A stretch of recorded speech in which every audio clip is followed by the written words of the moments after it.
कौन कौन सी शुगर काम में लेनी है अपन लोगों को? एक तो शुगर केन, एक मोलेसेस। मोलेसेस के साथ लिखिए अ dark brown liquid, a dark brown liquid left after, a dark brown liquid left after crystallization of sugar, a dark brown liquid left after crystallization of sugar having some sugar। समझ गए? Crystallisation के बाद बना, उसमें भी थोड़ी सी sugar है। पढ़ो हर्षल, क्या लिखा है? A dark brown liquid left after crystallization of sugar having some sugar। हाँ, कॉमा लगा देना, हैविंग सम शुगर।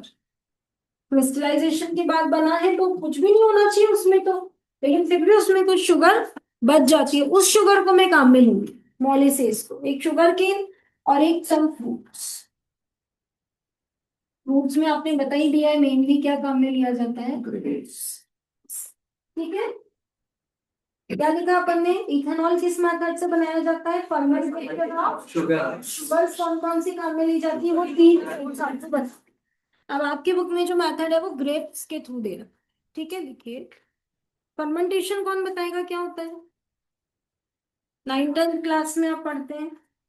ये तो जो साइंस वाले ना हो वो बोले,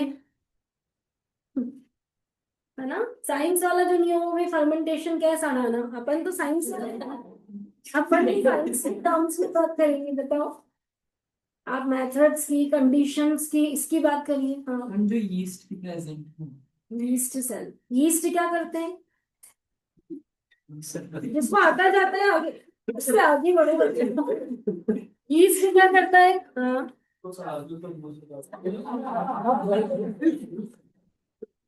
इससे आगे बढ़ो। हाँ जी। Catabolism of sugar in absence of air. Absence of air में, अब सुनो, सिंपल टर्म्स में बता रही हूँ। यीस्ट एंजाइम प्रोवाइड करेगा किसके लिए? शुगर से क्या बनाने के लिए? Ethanol.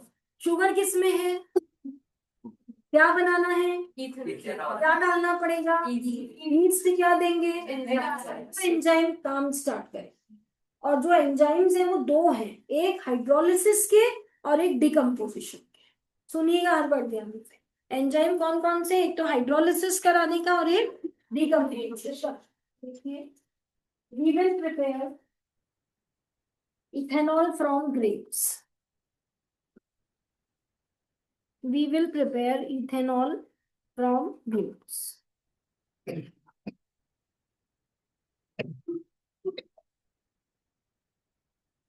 First point. Grapes are the source of sugar and yeast. Grapes are the source of both sugar and yeast. Yeast भी grape ही देगा, समझ आ रहा है, और शुगर भी grape। मतलब आपको अलग से yeast सेल नहीं डालने, ग्रेप्स दोनों के सोर्स है, पर उन्हें क्रिएट करना पड़ेगा उस कंडीशन में। तो second point, then grapes ripen। Rifle समझ लो, RIPEN।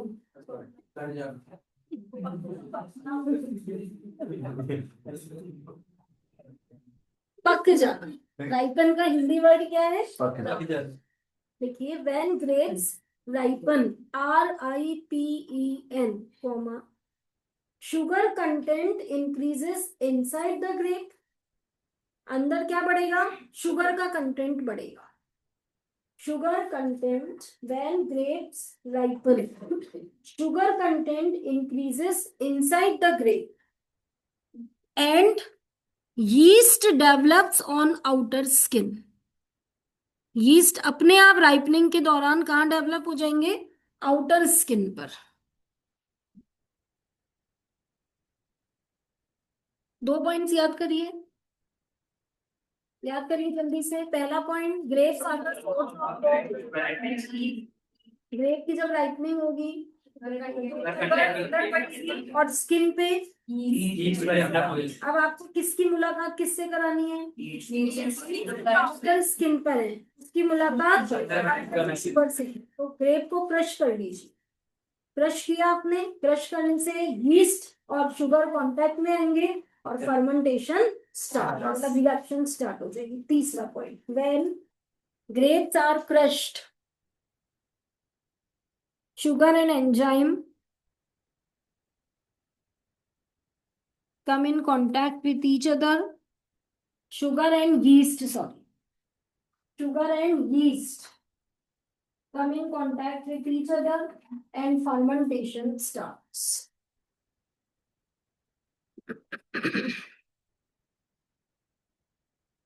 तीनों पॉइंट्स आई थिंक सबको याद हो गए, कोई भी एक दो बच्चे सुना दो, फिर रिएक्शन लिखेंगे। क्या बोलेंगे? पहला स्टेप क्या बोलो बेटा, वापस दूसरा स्टेप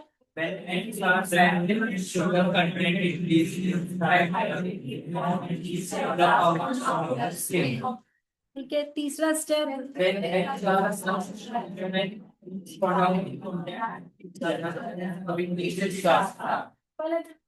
ग्रेप में दोनों चीजें हैं, राइपनिंग के दौरान अंदर शुगर बढ़ेगा और बाहर स्किन पर फ्रेश कर लीजिए, दोनों का कांटेक्ट हो जाएगा और फर्मेंटेशन स्टार्ट हो जाएगा। ब्रैकेट में लिख लीजिए by enzymes present in yeast, है ना। कौन करेगा फर्मेंटेशन?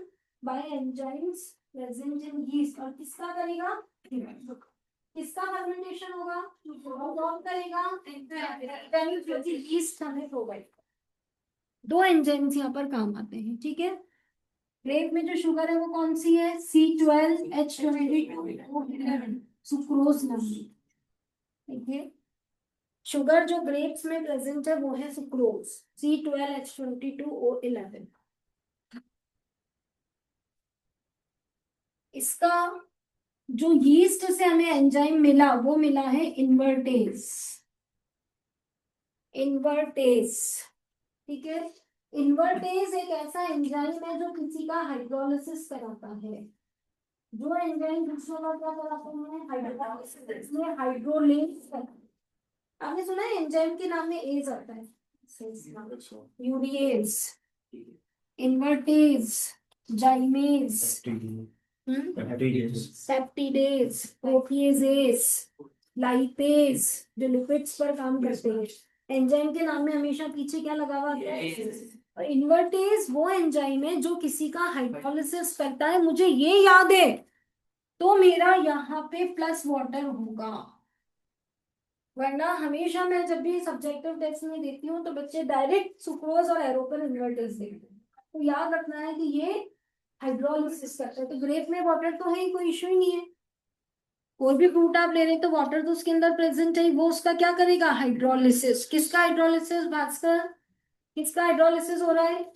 और सुक्रोज का हाइड्रोलिसिस होने से ग्लूकोज बनता है और एक फ्रक्टोज, दोनों का फॉर्मूला सेम है, C6H12 रिएक्शन। C6H12O6, वापस भी क्या लिखना है? C6H12। एक के नीचे नाम ग्लूकोज लिख दें और एक के नीचे फ्रक्टोज। ग्लूकोज और फ्रक्टोज में से ग्लूकोज इथेनॉल बनाएगी और फ्रक्टोज ग्लूकोज में आराम से बदल जाती है, कोई इशू नहीं। ये सब अपने बायोमोलिक्यूल में आ जाएंगे रिएक्शन, ठीक है। ग्लूकोज और फ्रक्टोज दोनों नाम आपने लिखे। अब अगला लिखिए C6H12O6, और अब आएगा जाइमेज, और जाइमेज डिकम्पोजिशन वाला एंजाइम है। ये वाला रिएक्शन तो वही है ना, सूडो फर्स्ट ऑर्डर जो अपनी केमिस्ट्री में। और दूसरी सूडो फर्स्ट ऑर्डर में आपने दो पढ़ी थी, एक केन शुगर किसका नाम है? Sucrose, inversion. और केन शुगर, इसलिए एंजाइम का नाम क्या है? इन्वर्जन करा रहा है। और किसी को याद है अगर सूडो फर्स्ट ऑर्डर की दूसरी रिएक्शन? बनना नहीं, टूटना, हाइड्रोलिसिस ऑफ एस्टर। याद आ रहा है? एसिड बनाया था और एक अल्कोहल बनाया। देखिए पहला एंजाइम कौन है? वो क्या करता है? ये प्लस में क्या लिखा हुआ है? और दूसरा एंजाइम कौन है? हाइड्रोलिसिस वाला नहीं, डिकम्पोज वाला है। इसलिए या तो बच्चे दोनों में प्लस वाटर लिख देते हैं या दोनों में छूट जाता है मुझसे। आपको ध्यान रखना है, पहले में प्लस वाटर है, दूसरे में नहीं है। बोलिए क्या बनाना है? इथेनॉल, C2H5 और प्लस निकलेगी कार्बन डाइऑक्साइड गैस।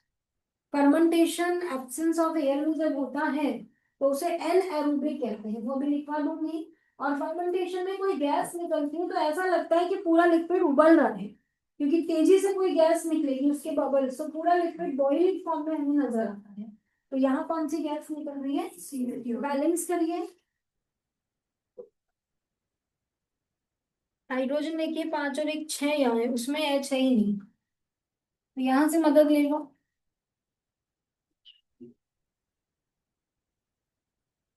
यहाँ 12 है, 2 लगा दूं? लगा दूं 2? 6 दूनी 12 हो गई ना, है ना। और इधर कार्बन कितने हैं? इधर 4 हो गए, 2 लगा। तो ऑक्सीजन की चेकिंग कर लो। ठीक है, ये जो इथेनॉल बना, ये केवल 10% इथेनॉल बना है। अब यहां से जो मैं बता रही हूँ बुक में नहीं दे रखा है, आपको पर सीखना है, उसका नाम है वॉश। वॉश, ये मैंने आपको सॉल्यूशन में भी हो सकता है पढ़ा रखा। तो जब हमने किसका फर्मेंटेशन किया? शुगर का, और हमें क्या मिला? तो वो 10% ही मिला। एग्जैक्ट डेटा तो 10% ही है। अब आपकी बुक में लिखा हुआ है कि जैसे ही इसकी कंसेंट्रेशन 14% को एक्सीड करती है, यीस्ट की एक्टिविटी डिस्ट्रॉय हो जाती है, क्योंकि यीस्ट से दिए हुए एंजाइम केवल डाइल्यूट सॉल्यूशन में ही वर्क कर पाते हैं, कॉन्सेंट्रेटेड में नहीं। सारी बातें सुनी? आप पूछेंगे कि मैम इतने इफेक्टिव लोग बैठे थे क्या? यीस्ट, यीस्ट के दिए हुए एंजाइम, फिर भी 10% ही बना। 10% का मतलब है 90 अभी भी पानी। तो उसका आंसर ये है कि एंजाइम्स डाइल्यूट सॉल्यूशन में ही वर्क करते हैं। जैसे आपकी कंसेंट्रेशन बढ़ेगी 10 11 12 13, वैसे यीस्ट के एंजाइम इनएक्टिव होते हैं और वो फर्दर काम करेंगे। तो फर्दर कंसेंट्रेशन बढ़ाने के अलग मेथड्स काम में लेने पड़ेंगे। प्रिपरेशन तो यहाँ हो गई, अब गाढ़ा करवाना है, मतलब जो 90 वाटर है उसे हटाते जाओ, तो 10% चीजें 100 बन जाएगी। पानी है ना एक्स्ट्रा, उसे हटवाते जाएंगे, तो जो 10% है वो मैं 100% में कन्वर्ट कर लूंगी। तो 10 ही क्यों बना, समझ गए? और एग्जैक्टली 10 ही बनता है, आपकी बुक में 14% लिखा हुआ। तो जेई नीट में हम 10% को ही वॉश कहेंगे। और आप लिखिए यहाँ पे जो बना उसका नाम क्या लिखा? हाँ, 10% लिखिए वॉश। अब पॉइंट्स लिखिए। Number 1, fermentation takes place in anaerobic conditions. Fermentation takes place in anaerobic, n नहीं है, aerobic मतलब air. Fermentation takes place in anaerobic conditions. Number 2, CO2 gas evolve.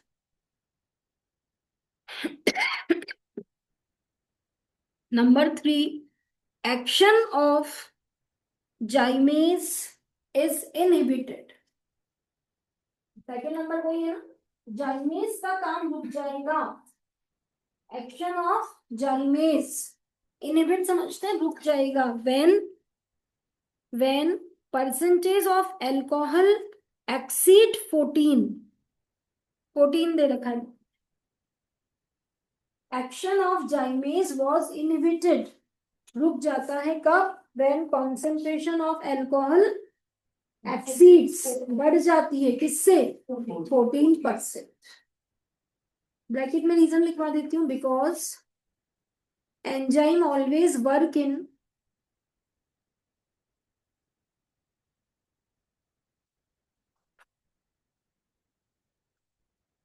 Dilute solution.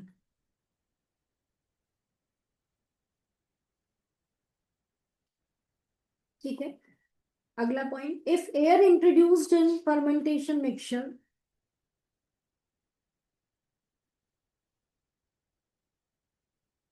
if air introduced in fermentation mixture, the ethanol will oxidize into, ethanol तो बन जाएगा पर oxygen उसको oxidise कर देगी। बोलो किसमें? इथेनॉल कैसे? O2 तो बहुत अच्छे हुए हैं, इथेनॉल से क्या बना दिया? इथेनल और इथेनल से तुरंत क्या बन गया, इथेनॉल एसिड। दो स्टेप काम करेगी। देखो H2 से ज्यादा H किसके पास है और O2 से ज्यादा O किसके पास है। O2 अगर आएगी तो क्या करेगी, जितना वो जोड़ सकती है जोड़ती जाएगी। तो इथेनॉल से क्या बन गया, इथेनॉल। और इथेनॉल से एंड टू एंड क्या बन गया, एसिड्स का टेस्ट पढ़ाया होगा 9th क्लास में। सर खट्टे होते हैं ना एसिड्स, एसिड्स का टेस्ट पढ़ा है, क्या होते हैं, सार, SOUR लिखते हैं सर। तो आपकी अल्कोहलिक ड्रिंक्स का टेस्ट डिस्ट्रॉय हो जाए। ये line, what will happen if air introduced into fermentation mixture. Fermentation हो गया, इथेनॉल बन गया, कौन आ गई, एयर। इथेनॉल को इथेनॉल बनाया, इथेनॉल को ethanoic acid, ethanoic acid acid है तो उसका टेस्ट सार है, तो वो खट्टा टेस्ट आ जाएगा। तो वो अल्कोहल वाइन मेकिंग में काम में नहीं आ पाएगा, उनका टेस्ट डिस्ट्रॉय हो जाएगा। ये लाइन आपको लिखी। If air get introduced into formed ethanol will oxidize into ethanoic acid having sour taste, SOUR, having sour taste, which will destroy the taste of alcoholic drinks, which will destroy taste of alcoholic drinks.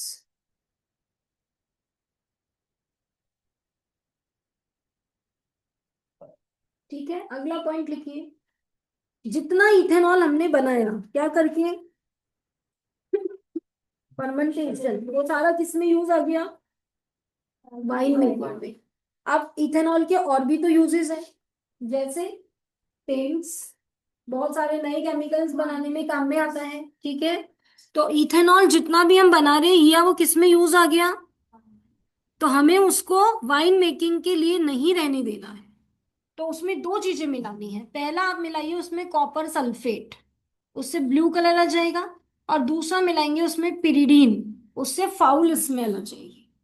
Okay, दो चीजें मिलानी है, क्या क्या, pyridine और copper sulphate. Copper sulphate blue colour देगा और pyridine foul smell देगी, तो एक अजीब सी स्मेल और ब्लू कलर आ जाएगा। तो ऐसे अल्कोहल को कोई भी वाइन मेकिंग में काम में नहीं लेगा। इसे कहते हैं denaturation of alcohol.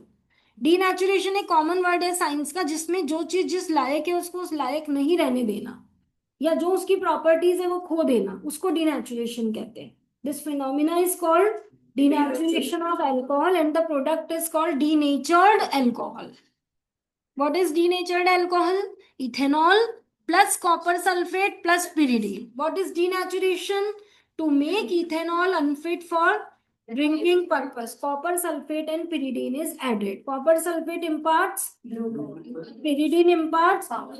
So this alcohol can't be used for wine making. ये नया पॉइंट याद रखना है। ओके, और इसके और भी कॉम्पोजिशंस हैं।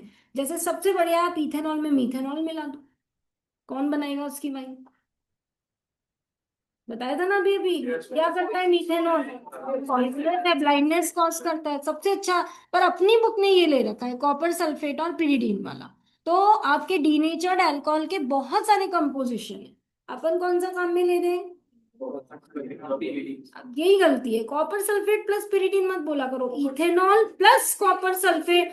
जब भी बोर्ड में क्वेश्चन आता है व्हाट इज डीनेचर्ड अल्कोहल, बच्चे सिर्फ कॉपर सल्फेट और पिरिडीन लिख देते, ये तो बताओ किसमें मिलाया, इथेनॉल प्लस पिरिडीन। किसका कंपोजिशन है ये, डीनेचर्ड। ठीक है, to make alcohol, to make ethanol, alcohol में तो सारे आ जाएंगे। To make ethanol unfit for drinking purpose, to make ethanol unfit for drinking purpose, comma, copper sulfate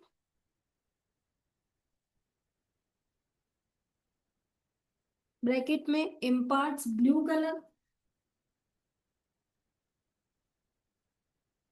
and pyridine bracket में imparts foul smell। और किसकी पढ़ी है आपने foul smell, कार्बिल अमीन और आइसोसाइनाइड। क्या नाम है फाउल स्मेल का, ऑफेंसिव। हाँ, दोनों वर्ड बताए थे ना, फाउल। ठीक है, To make ethanol for unfit for drinking purpose, copper sulfate bracket में imparts blue color and pyridine imparts foul smell are added. This is called denaturation of alcohol. देखो आज की प्रैक्टिस आज कर लेना, आज सबने बहुत अच्छा पढ़ा है और मेरे हिसाब से काफी याद भी करके जा रहे हो आप लोग। आज की आज कर लेना, आज अल्कोहल की प्रॉपर्टी हो जाएगी तुम्हारी प्रैक्टिस, है ना। This is called denaturation of alcohol and product is called denatured alcohol. सबको आता है ना, chelate, chelation, chelating effect, chelating millet. एक और कॉम्बिनेशन बताओ ऐसा चार वाला, तीन भी चलेंगे।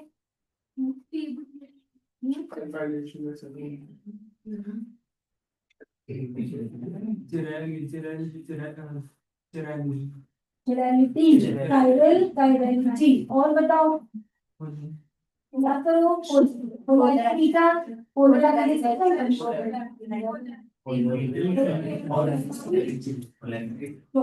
क्या था, पोलैरिटी। apparatus का नाम पोलैरिटी, कॉल किस्म का नाम पोलैरिटी, का नाम प्लेट पोलैरिटी, फिनोमिना का नाम ऐसे ही बात कर रहे।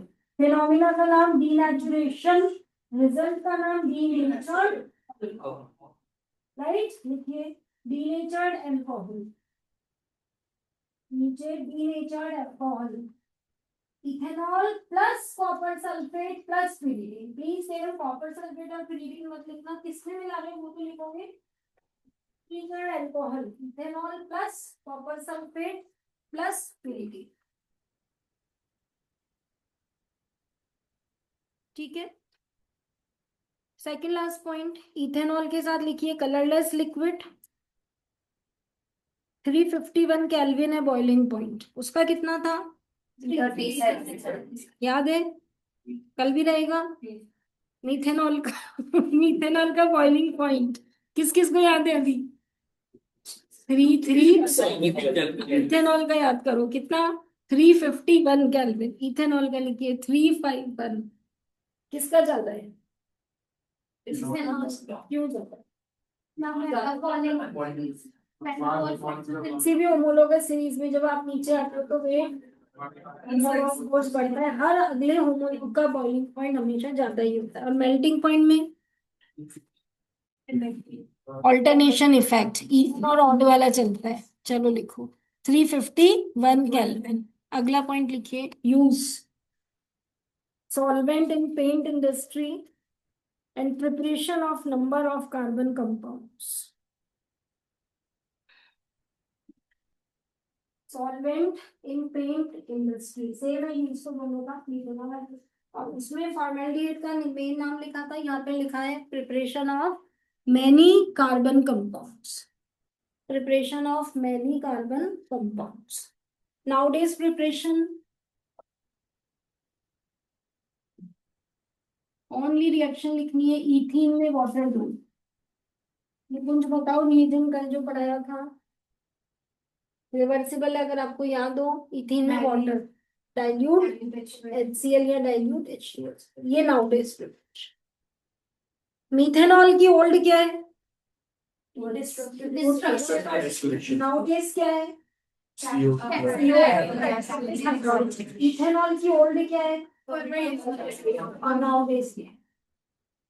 उसमें नाउडेज में ज्यादा फोकस है और इथेनॉल में ओल्ड फर्मेंटेशन को डिटेल में पढ़ाया गया। इसका बस ये क्योंकि इसका मैकेनिज्म अगर थोड़ा पढ़ी तो ठीक है। अब वो किसको याद है, वॉश वाला, वो बता दो लास्ट 10% वॉश आई थी, फिर क्या किया था कौन बताएगा, वो खत्म हो गया। सॉल्यूशन चैप्टर पे कौन से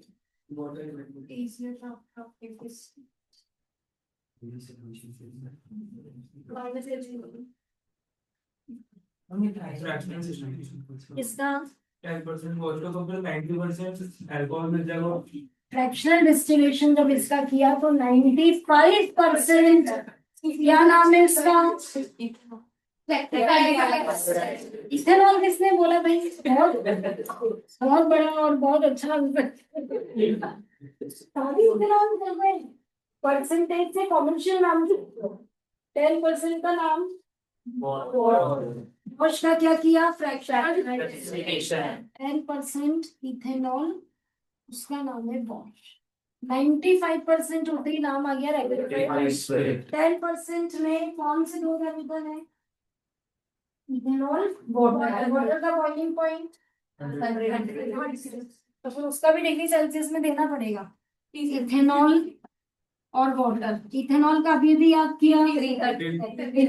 देखो अभी वाटर का है क्या बॉइलिंग पॉइंट में डिफरेंस? जब बॉइलिंग पॉइंट में डिफरेंस होता है और वो लिक्विड होते हैं तो क्या मेथड काम में आता है? Fractional distillation. फ्रैक्शनल डिस्टिलेशन किया, पहले कौन ऊपर उठेगा? वाटर या इथेनॉल? इसका बॉइलिंग पॉइंट कम है, चेक करो किसका कम है। इथेनॉल के पहले वेपर्स बनके कंडेंसर से पास होके रिसीवर में कलेक्ट हो गई, वाटर आपका वहीं रह गया। कितना मिल गया यहाँ से आपको? 95%, जिसका नाम क्या है? रेक्टिफाइड। पर आपको याद है, बोलो रेक्टिफाइड स्प्लिट क्या बन गया? चलो बताओ क्या होता है एजियोट्रॉप? बाइनरी मिक्सचर ऑफ, ये बताओगे?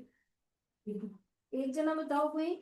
हाँ, Binary mixture of two volatile components having the same composition in vapor phase and boils at constant temperature at a definite composition which is difficult to separate by fractional distillation.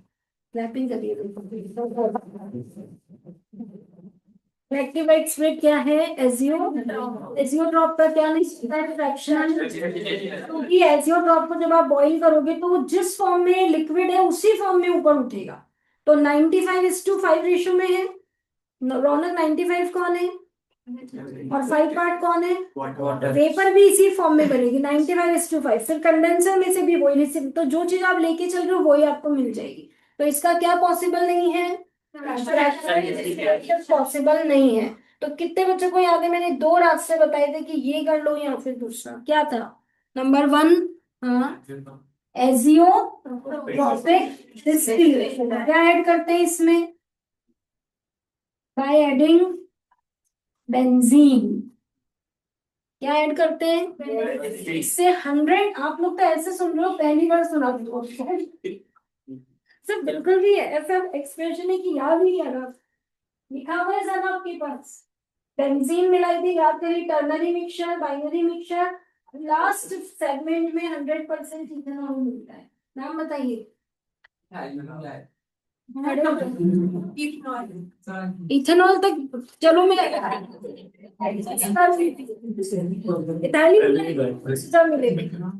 खड़े तो नहीं जाओ एक बार। Italy मिठाई कौन सा अलग चीज है? वो कैसे है? क्या होता है? इथाइलिन था आगे का वर्ड। हाँ जी, एब्सोल्यूट अल्कोहल 100%। दूसरा क्या रास्ता बताया था?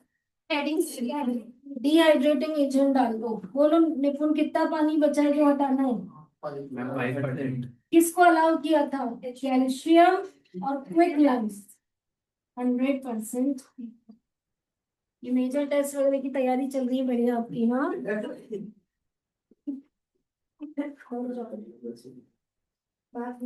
आया समझ में? वापस से देख लें। 10% इथेनॉल मिला फर्मेंटेशन से। क्या नाम है उसका? उसमें 90 हिस्सा पानी था। फ्रैक्शनल डिस्टिलेशन करके आपने कितना वाटर रिमूव कर दिया कि अब 5 पार्ट बचे। 95% इथेनॉल का नाम क्या है? रेक्टिफाइड। इसमें 5% वाटर है, ये एजियोट्रॉप है। इसका फ्रैक्शनल डिस्टिलेशन पॉसिबल नहीं है। तो दो रास्ते हैं, या तो 5% पानी निकालने। अब आज की क्लास से बताओ, एनहाइड्रस CaCl2 और एनहाइड्रस MgCl2 काम में ले पाओगे? क्या करेंगे वो?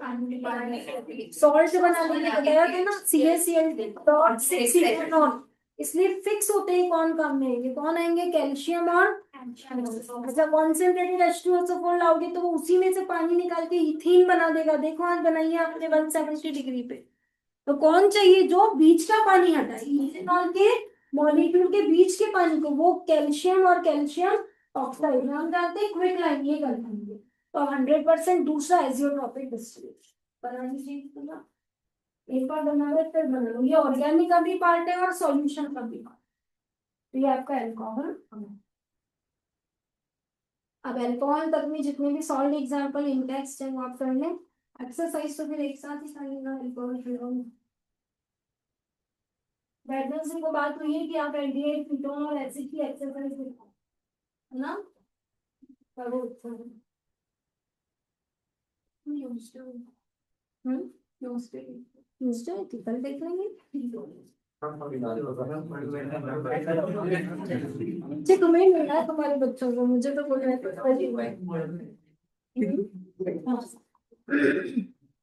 हो जाएगी कल तक सबकी। एल्डिहाइड कीटोन तो पूरा पढ़ लिया था आपने, और सिर्फ पढ़ा था मुझसे पूरा, ये बच रहा है। कोई बात नहीं, कल ही करिए। जिनकी कल हो जाए वो कल चेक करा दो, जिनकी ना हो वो परसों करा। परसों अपन ने टेस्ट रखा है, एज आप लोगों की तरफ से आया ऑब्जेक्टिव ले लो, पहले ऑब्जेक्टिव ले लो। मुझे जेई देना है, कुछ नंबर चाहिए, वाइवा देना है। केमिस्ट्री का प्रैक्टिकल तो अभी किसी का नहीं हुआ ना, बहुत फायदा मिलेगा। आप टॉलेंस बेनेडिक्ट सबके कंपोजिशन याद करोगे, आपको बहुत फायदा मिलेगा वाइवा। सब्जेक्टिव ही दीजिए, तैयारी करो। ठीक है, चलो अब कल मिलेंगे 3 बजे। कोई डाउट हो तो पूछ लो।